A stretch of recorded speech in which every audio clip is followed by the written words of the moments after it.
ಜೈ ಶ್ರೀಮನ್ನಾರಾಯಣ. ನಾನು ಹೇಳುವ ವಿಶ್ಲೇಷಣೆ ರಾಮಾನುಜದಾಸ ಶ್ರೀಮಾನ್ ಗಟ್ಟು ವೇಣುಗೋಪಾಲ ಸ್ವಾಮಿಯವರ ರಚನೆಯಾಗಿದೆ.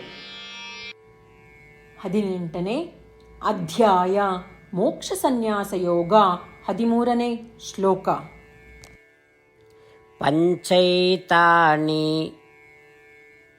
ಮಹಾಬಾಹೋ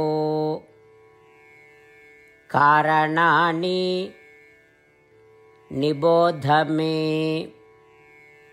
ಸಾಂಖ್ಯೇ ಕೃತಾಂತೆ ಪ್ರೋಕ್ತಾನಿ ಸಿದ್ಧಯೇ ಸರ್ವಕರ್ಮಣಾಂ. ಓಂ. ಗೀತಾಚಾರ್ಯ ಶ್ರೀಕೃಷ್ಣ ಪರಮಾತ್ಮ ಅರ್ಜುನನೊಂದಿಗೆ ನಮ್ಮೆಲ್ಲರಿಗೂ ಮೋಕ್ಷ ಸನ್ಯಾಸ ಯೋಗವನ್ನು ಕಲಿಸುತ್ತಿದ್ದಾನೆ. ಪರಮಾತ್ಮ ಹೇಳುತ್ತಿದ್ದಾನೆ, ಅರ್ಜುನ, ಎಲ್ಲ ಕ್ರಿಯೆಗಳ ಸಾಧನೆಯ ಹಿಂದೆ 5 ಕಾರಣಗಳಿವೆ. ಈ ವಿಷಯವನ್ನು ಋಷಿಗಳು ನಿರ್ಧರಿಸಿದ್ದಾರೆ. ಯಾರು ಆ ಋಷಿಗಳು? ಅವರು ಎಲ್ಲ ಕ್ರಿಯೆಗಳ ಸರಿಯಾದ ಸಾಧನೆಗಾಗಿ ಸರಿಯಾದ ಕಾರ್ಯವಿಧಾನಗಳನ್ನು ವಿವರಿಸಿರುವ ವೇದ ಭಾಗವನ್ನು ಸ್ಪಷ್ಟವಾಗಿ ಅರ್ಥ ಮಾಡಿಕೊಳ್ಳುವ ಋಷಿಗಳು. ಈಗ ಅವರು ವಿವರಿಸಿದಂತೆ ಎಲ್ಲ ಕ್ರಿಯೆಗಳ ಉತ್ಪಾದನೆಗೆ ಆ 5 ಕಾರಣಗಳ ಬಗ್ಗೆ ನಾನು ನಿನಗೆ ಹೇಳುತ್ತೇನೆ. ಹೀಗೆ ಹೇಳುವ ಮೂಲಕ ಶ್ರೀಕೃಷ್ಣ ಪರಮಾತ್ಮನು ಪ್ರತಿಯೊಂದು ಕಾರ್ಯವೂ ಪೂರ್ಣಗೊಳ್ಳಲು ಕಾರಣವಾಗಿರುವ 5 ಅಂಶಗಳ ಕುರಿತು ವಿದ್ವಾಂಸರ ನಿರ್ಧಾರವನ್ನು ವಿವರಿಸಲು ಸಿದ್ಧನಾಗಿದ್ದಾನೆ. ಆದುದರಿಂದ ಶ್ರೀಕೃಷ್ಣ ಪರಮಾತ್ಮನಿಗೆ ಹಿರಿಯರ ನಿರ್ಧಾರಗಳ ಬಗ್ಗೆ ಇರುವ ಗೌರವವನ್ನು ಗುರುತಿಸೋಣ ಮತ್ತು ನಾವೂ ಸಹ ಹಿರಿಯರ ಬಗ್ಗೆ ಗೌರವವನ್ನು ಬೆಳೆಸಿಕೊಳ್ಳೋಣ. ಶ್ರೀಕೃಷ್ಣ ಪರಮಾತ್ಮ ವಿವರಿಸಲು ಹೊರಟಿರುವ ಎಲ್ಲ ಕರ್ಮಗಳ ಉತ್ಪತ್ತಿಗೆ 5 ಕಾರಣಗಳನ್ನು ಎಚ್ಚರಿಕೆಯಿಂದ ಕೇಳಲು ಸಿದ್ಧರಾಗೋಣ.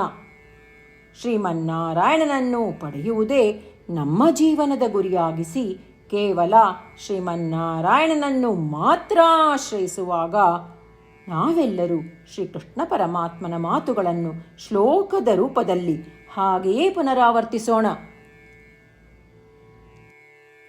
ಪಂಚೈತಾನಿ ಮಹಾಬಾಹೋ ಕಾರಣಾನಿ ನಿಬೋಧ ಮೇ ಸಾಂಖ್ಯೇ ಕೃತಾಂತೆ ಪ್ರೋಕ್ತಾನಿ ಸಿದ್ಧಯೇ ಸರ್ವಕರ್ಮಣಾಂ.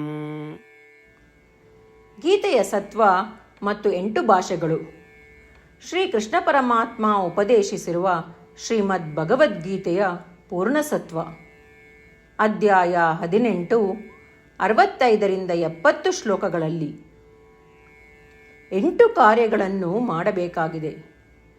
ಶ್ರೀಕೃಷ್ಣ ಹೇಳುತ್ತಾನೆ, ಈ 8 ಕಾರ್ಯಗಳನ್ನು ಯಾರು ಅನುಸರಿಸುತ್ತಾರೋ ಅವರನ್ನು ನಾನು ಪ್ರೀತಿಸುತ್ತೇನೆ. ನಾನು ಆ ಭಕ್ತರನ್ನು ಎಲ್ಲ ವಿಧದ ಮಾರ್ಗಗಳಲ್ಲೂ ಸಂರಕ್ಷಿಸುತ್ತೇನೆ.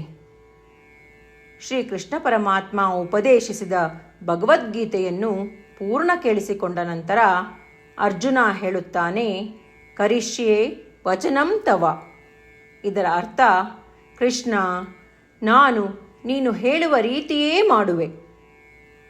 ಇದೇ ಕಾರಣದಿಂದ ಶ್ರೀಕೃಷ್ಣ ಅರ್ಜುನನಿಗೆ ಎಲ್ಲ ವಿಧದ ಯಶಸ್ಸು ಮತ್ತು ವಿಜಯಗಳನ್ನು ಪ್ರದಾನ ಮಾಡಿದ. ನಾವು ಈ 8 ಕರ್ಮಗಳನ್ನು ಮಾಡುತ್ತೇವೆ ಎಂದು ಪರಮಾತ್ಮನಿಗೆ ನಮ್ಮ ಪ್ರತಿಜ್ಞೆಯನ್ನು ಮಾಡೋಣ. ಶ್ರೀಕೃಷ್ಣ ಪರಮಾತ್ಮನಿಗೆ ವಚನ ಕೊಡುವುದಕ್ಕಿಂತ ಯಾವ ಪೂಜೆ, ತಪಸ್ಸು ಅಥವಾ ಯಜ್ಞ ದೊಡ್ಡದಿಲ್ಲ.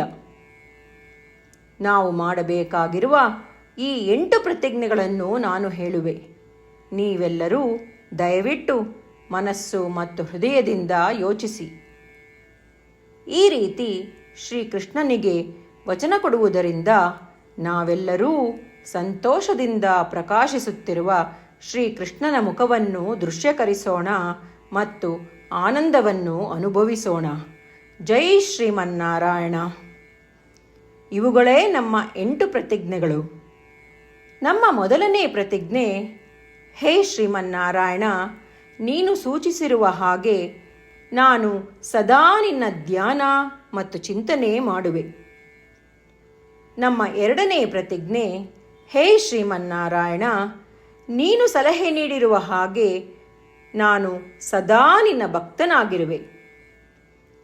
ನಮ್ಮ ಮೂರನೇ ಪ್ರತಿಜ್ಞೆ, ಹೇ ಶ್ರೀಮನ್ನಾರಾಯಣ, ನಾನು ನನ್ನ ಎಲ್ಲ ಕರ್ಮಗಳನ್ನು ನಿನ್ನ ಸೇವೆ ಮತ್ತು ನಿನ್ನ ಸಂತುಷ್ಟಿಗಾಗಿ ಮಾಡುವೆ. ನಮ್ಮ ನಾಲ್ಕನೇ ಪ್ರತಿಜ್ಞೆ, ಹೇ ಶ್ರೀಮನ್ನಾರಾಯಣ, ಅನುಸರಿಸಲು ನೀನು ಹೇಳಿರುವ ಹಾಗೆ ನಾನು ನಿನಗೆ ಸೇರಿದವನೆಂದು ಶ್ರೇಷ್ಠ ನಂಬಿಕೆ ಇದೆ ಮತ್ತು ನಾನು ಸದಾ 2 ಕೈಗಳನ್ನು ಜೋಡಿಸಿ ನಿನಗೆ ನಮಸ್ಕಾರ ಮಾಡುತ್ತೇನೆ ಮತ್ತು ನಿನ್ನನ್ನು ಪೂಜಿಸುತ್ತೇನೆ. ನಮ್ಮ 5ನೇ ಪ್ರತಿಜ್ಞೆ, ಹೇ ಶ್ರೀಮನ್ನಾರಾಯಣ, ನಿನ್ನ ವಚನಗಳನ್ನು ಸ್ಮರಿಸುತ್ತೇನೆ. ಮಾಮೇಕಂ ಶರಣಂ ವ್ರಜ, 18ನೇ ಅಧ್ಯಾಯ 66ನೇ ಶ್ಲೋಕ. ನೀನು ಹೇಳಿರುವೆ, ನಿನಗೊಬ್ಬನಿಗೇ ಶರಣಾಗಬೇಕು. ಶ್ರೀಮನ್ನಾರಾಯಣ, ನಿನಗೊಬ್ಬನಿಗೇ ಶರಣಾಗುವೆ. ನಮ್ಮ 6ನೇ ಪ್ರತಿಜ್ಞೆ, ಹೇ ಶ್ರೀಮನ್ನಾರಾಯಣ, ನಿನ್ನ ವಚನಗಳನ್ನು ಸ್ಮರಿಸುತ್ತೇನೆ. ಮಾ ಶುಚಃ, 18ನೇ ಅಧ್ಯಾಯ 66ನೇ ಶ್ಲೋಕ. ನೀನು ನಮಗೆ ಪುನರ್ ಆಶ್ವಾಸನೆ ನೀಡಿದ್ದೀಯ, ದುಃಖಿಸಬೇಡವೆಂದು. ನಾನು ಎಂದಿಗೂ ದುಃಖಿಸುವುದಿಲ್ಲ. ನಮ್ಮ 7ನೇ ಪ್ರತಿಜ್ಞೆ, ಹೇ ಶ್ರೀಮನ್ನಾರಾಯಣ, ನೀನು ಶ್ರೀಮದ್ ಭಗವದ್ಗೀತೆಯನ್ನು ನಮಗಾಗಿ ಉಪದೇಶಿಸಿ ಅನುಗ್ರಹಿಸಿ ಮತ್ತು ಆಶೀರ್ವದಿಸಿದ್ದೀಯ. ನಾನು ಕನಿಷ್ಠ 1 ಶ್ಲೋಕವನ್ನು ದಿನಾ ಪಠಿಸುವೆ ಅಥವಾ ಕೇಳಿಸಿಕೊಳ್ಳುವೆ ಎಂದು ನಾನು ಪ್ರತಿಜ್ಞೆ ಮಾಡುವೆ. ನಮ್ಮ 8ನೇ ಪ್ರತಿಜ್ಞೆ, ಹೇ ಶ್ರೀಮನ್ನಾರಾಯಣ, ನೀನು ಮನುಷ್ಯ ಸಮುದಾಯಕ್ಕೆ ಗೀತೆ ಉಪದೇಶಿಸಿದೆ. ನಾನು ನಿನ್ನ ಗೀತೆಯ ದೈವವಾಣಿಯನ್ನು ಗೀತೆಯ ಅರಿವಿಲ್ಲದಿರುವ ಭಕ್ತರಿಗೆ ಪ್ರಚಾರ ಮಾಡಲು ಪ್ರಯತ್ನಿಸುವೆ. ಹೇ ಶ್ರೀಮನ್ನಾರಾಯಣ, ನೀನು ಹೇಳುವ ಹಾಗೇ ಮಾಡುವೆ. ನಿನ್ನ ಇಚ್ಛೆಯಂತೆ ನಡೆವೆ. ನಾನು ನಿನಗಾಗಿಯೇ ಶ್ರಮಿಸುವೆ. ಶ್ರೀಮನ್ನಾರಾಯಣನಿಗೆ ದಿನಪ್ರತಿದಿನವೂ ನಾವು ನೀನು ಹೇಳಿದ ಹಾಗೇ ಮಾಡುವೆವು ಎಂದು ಮಾತು ಕೊಡುವುದೇ ಶ್ರೇಷ್ಠ ಪೂಜೆ. ನಾವು ನಮ್ಮ ಅಚಲವಾದ ನಂಬಿಕೆಯಿಂದ ಅವನಿಗೆ ನಮ್ಮ ಪ್ರತಿಜ್ಞೆ ಮಾಡೋಣ. ಶ್ರೀಮನ್ನಾರಾಯಣ, ಕರಿಷ್ಯೆ ವಚನಂ ತವ. ಶ್ರೀಮನ್ನಾರಾಯಣ, ನೀನು ನುಡಿದಿರುವ ಹಾಗೇ ನಡೆವೆ. ಸರ್ವಂ ಶ್ರೀಕೃಷ್ಣಾರ್ಪಣಮಸ್ತು. ಜೈ ಶ್ರೀಮನ್ನಾರಾಯಣ. ಪಂಚೈತಾನಿ ಮಹಾಬಾಹೋ ಕಾರಣಾನಿ ನಿಬೋಧ ಮೇ. ಸಾಂಖ್ಯೇ ಕೃತಾಂತೆ ಪ್ರೋಕ್ತಾನಿ ಸಿದ್ಧಯೇ ಸರ್ವಕರ್ಮಣಾಂ. ಓಂ. ಪಂಚೈತಾನಿ ಮಹಾಬಾಹೋ ಕಾರಣಾನಿ ನಿಬೋಧ ಮೇ. ಸಾಂಖ್ಯೇ ಕೃತಾಂತೆ ಪ್ರೋಕ್ತಾನಿ ಸಿದ್ಧಯೇ ಸರ್ವಕರ್ಮಣಾಂ.